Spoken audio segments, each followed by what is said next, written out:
Hi, it's Amy from the Floor Trader outlet. Luxury vinyl tile is one of the hottest trends in flooring. Besides the fact that it's beautiful, it's also 100% waterproof. This makes it great for kitchens, bathrooms, mudrooms, even basements. And you can install it yourself.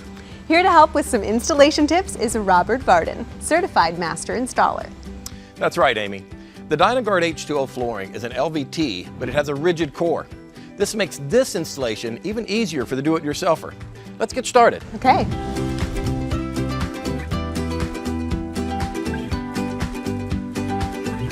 The first thing you want to do with this product is give some thought to space planning.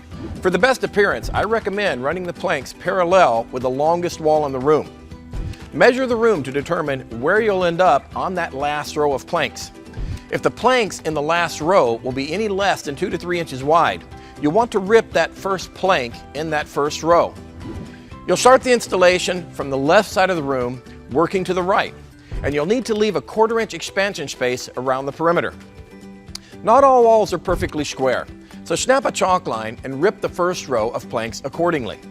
If the first row of planks doesn't need to be trimmed, you'll need to cut off the unsupported tongue so that you have a clean, solid edge showing towards the wall.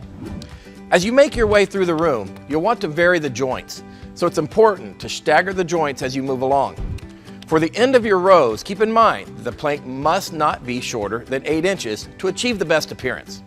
Finally, as you install, pull planks from several different cartons. This will minimize any shading variation. So let's get started with the installation. Lay your first plank down. With the second plank, lock the short end by inserting the tongue into the groove and then drop it into place. Apply light pressure to join those planks together.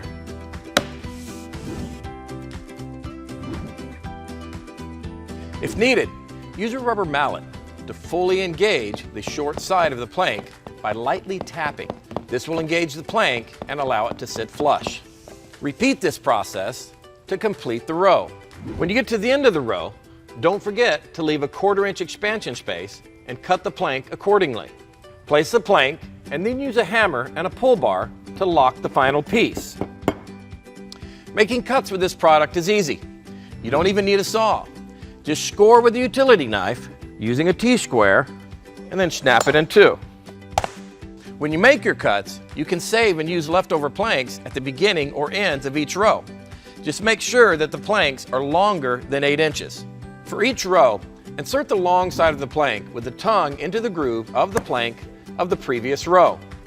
It's easier if you do this at a low angle and maintain light pressure. Repeat this process throughout the room. You'll always want to ensure that all planks are fully engaged, using a tapping block when necessary to avoid gaps. When you come to the final row in your room, use the hammer and pull bar to lock the long edges of the planks. As you can see, Amy, it's actually a fairly simple installation process that will really transform the look of any room. Thanks, Robert. Ready for your room transformation? Talk to your Floor Trader outlet sales associate and choose your floor today. The Floor Trader outlet. With a little outletivity, create your space for less.